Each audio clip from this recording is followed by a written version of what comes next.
Welcome, dear viewers, where we narrate chilling real-life stories sent in by our brave listeners. Each tale is a first-hand account of someone's terrifying encounter with the unknown. Let's dive in. I never knew my late-night cravings would take me to this place.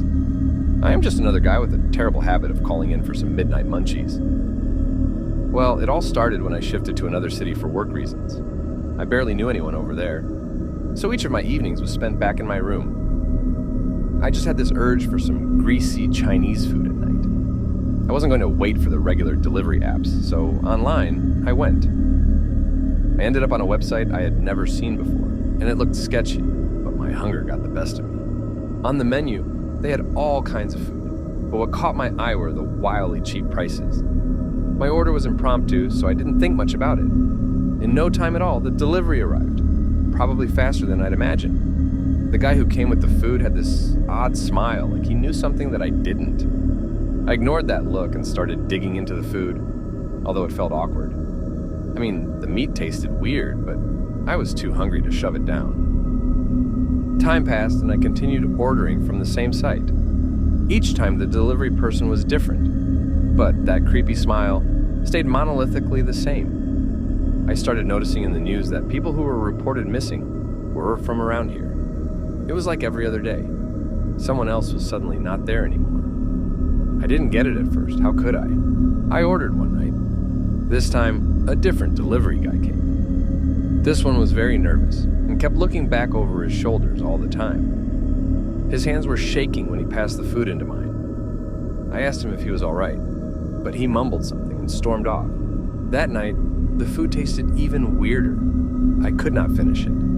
It was another missing person the following day, a lady who lived a few blocks from my apartment. I started to have a bad feeling. I remembered seeing her face on the site that I ordered from. She was the delivery person just a few nights ago. I decided to do some digging. I had to take the plunge and start browsing online about missing person cases in the city. I found even more faces familiar with the delivery service. My head was just spinning with all of the possibilities. Was I being too paranoid about the situation, or was something afoot? Well, curiosity got the best of me. I always had heard about the deep web, but I never really penetrated it myself. I figured if there were answers, maybe I could find them there. It took about a few hours of digging and using a VPN, but finally, I was in darker corners of the internet. What I found there was beyond disturbing, forums discussing all sorts of illegal activities. But one thread caught my attention. It was a big city delivery service that could get anything done quickly, and at half price.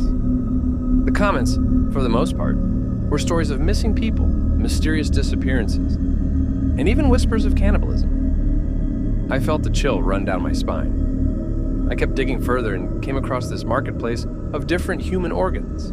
The descriptions are very graphic and very disgusting. I could hardly believe what I was seeing.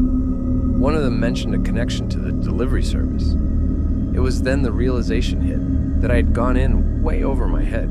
I could not just let go. So I began paying attention and noticed the deliveries carefully, writing down everything. The delivery times, people, and any other details I could get. One night, I decided to follow the delivery guy after he dropped off my food. I tried to keep a low profile, but I could not avoid him seeing me. He drove to some broken down warehouse at the city's edge.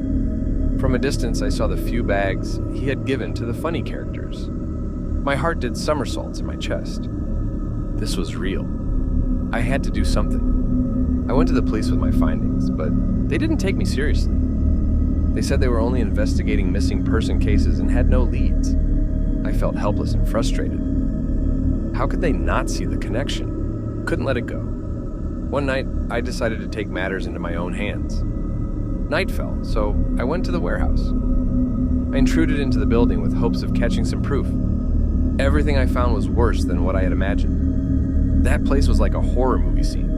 An abundance of tables with pools of blood, strewn tools, and freezers filled with body parts. My stomach was cramped with fear. It was a butcher shop for humans. I clicked as many pictures as possible, my hands shaking the whole time. I heard voices and quickly hid behind a stack of crates.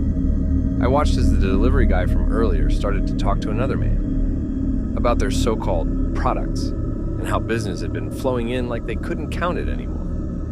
They mentioned shipping organs to buyers on the dark web. My blood ran cold. I needed to get out of there. As I tried to creep out, I stumbled and knocked over a crate, making a considerable noise. The men heard it and started looking around. I ran as fast as I could, my heart pounding. They then ran after me, but I lost them all in the maze of crates and machinery. I returned to my apartment and immediately called the end of conversation section. This time, they did take me seriously. They stormed in the warehouse, but this wasn't enough. The place was indeed empty. They must have evacuated. I passed on the pictures I had clicked. This wasn't enough. An arrest hadn't been made so far. That night was months ago, and missing person cases are still coming up.